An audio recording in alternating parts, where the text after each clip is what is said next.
Taika Watiti combines 80s aesthetics with interesting character design in rural environments to immerse the audience in his films.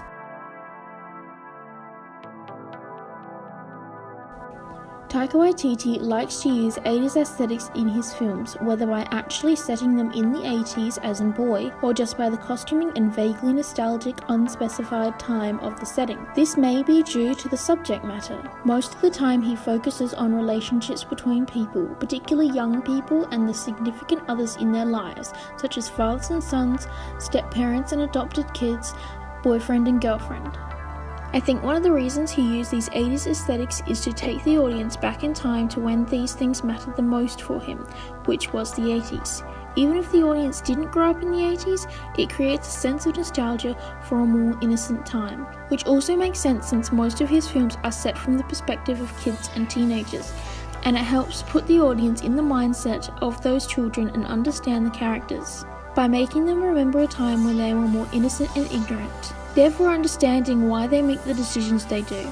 It's sometimes hard for adults to understand why children do what they do and trust who they trust and ignore all the warning signs. So by taking the audience back in time, they then understand and relate to the younger characters. This makes them feel real and immerses the audience in the film. Giving his films an 80s aesthetic also allows Watiti to hone in on the relationships of the characters and mine opportunities for humour. The 80s was, by comparison to our computer and internet-focused world, an unsophisticated and simple time. Before the internet, people found different ways of amusing themselves, like practicing Michael Jackson moves as Boy does in Boy, or writing special songs for Ricky Baker's birthday as Bella does in Hunt for the Wilderpeople. To a modern-day audience, this unsophisticated entertainment is highly amusing. Without the internet, people had more time and more opportunities to interact with each other person to person. Setting his films in these times means that the audience can see the interactions between characters and understand what their relationship is and how it develops. But this is not the only reason for the 80s inspired sets. There is also the visuals.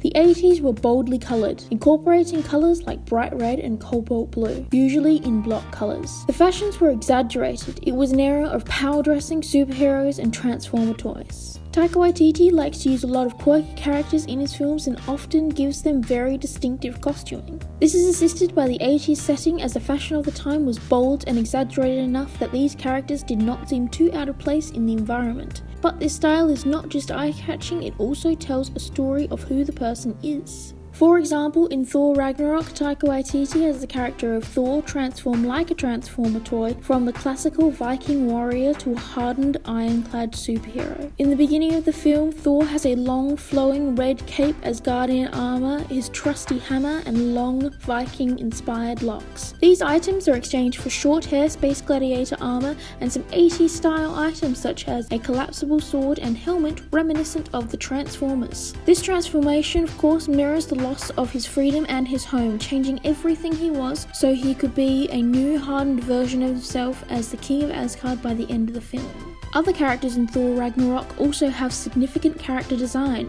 Valkyrie's costume is completely changed halfway through the film to show her different intentions. At first she is working against Thor while wearing Space Gladiator armor, then she decides to free Thor. She puts on her grey and gold Valkyrie armor and cobalt blue cape, showing she is ready to help Thor and protect the Asgardians. Her costumes are also good examples of female power dressing. Not only is her Valkyrie armor a uniform from a powerful army, but both outfits are form-fitting and accentuate the shoulders. Platform boots making her taller and showing the audience that she is strong and powerful. In Hunt for the Wilderpeople, we have Ricky, who is a rebellious kid who's been in foster care for a long time and has come to idolize gangsters, which you can tell by his snapback hat, hoodie, and bright red oversized varsity jacket. His costume changes as he changes, swapping the snapback for a beanie and the hoodie and varsity jacket for a hooded flannel coat. This signifies that who he looks up to has changed. In Boy, Elame is the head of a gang of 3 men and wears a denim jacket with the symbol of his gang on the back. The jacket shows the audience that he is in a gang, however it also shows that he is not in a legitimate gang, as the jacket is handmade and isn't leather. Elame also wears jeans, black boots, aviators and a unique facial hair. This all clearly attempts to make himself seem cooler and more powerful than he actually is. To top off his quirkiness is his helmet, helmet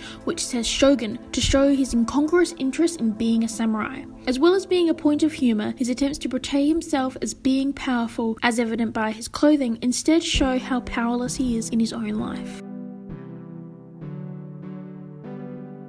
Many but not all of Taika Waititi's films are set in rural areas. By setting these unique characters in rural areas, Taika Waititi marries the quirkiness with the mundane. The familiar rural settings brings the characters back into the real world where their problems are real. It also helps when the films are set in the 80s or 80s inspired environments, since it was a time when the mundane and the quirky coexisted, and therefore the contrast between the quirky and average is not so far apart that the audience cannot relate to the quirky characters. These locations also help focus the film on one small area and restrict the number of characters, sometimes making the landscape feel vast and/or the community small and close-knit. However, while the locations seem mundane, this does not mean they are not beautiful. Taika Waititi clearly likes to show interesting visuals, so many of his film's locations are set in naturally beautiful areas, such as in Hunt for the Wilder People, which is set in the New Zealand bush, and Boy, which is set on the east coast of New Zealand. So while these locations may seem mundane to the characters, the audience can still see the beauty in the mundane.